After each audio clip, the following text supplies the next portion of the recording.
how to fix the Valorant UEFI or VAN9003 error on Windows 11. So here's what you want to do. First, you want to open up your computer, search for Valorant, right click, open file location, right click, show more options, and then go into properties.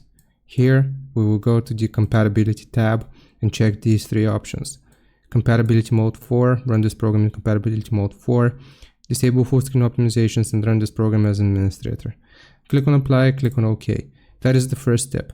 The second step will be restarting your PC, and once it restarts, you want to enter your BIOS. So for me, I'm just gonna have to repeatedly press the delete key on my keyboard and I will enter the BIOS. So I'll see you there. Alright, so once you enter your motherboard's BIOS, you can check for Google how you can enter it. I just had to press the delete key.